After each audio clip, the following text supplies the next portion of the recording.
guys, ito po yung gusto natin guys. Nahugasan ko na po yan siya guys. At ipakita ko dito sa baba guys yung paano ko siya hinugasan.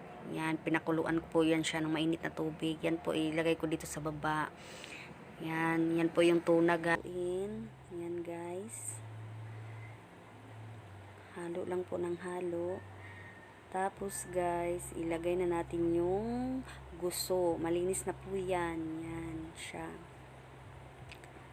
Tapos haluin natin ulit. Yan.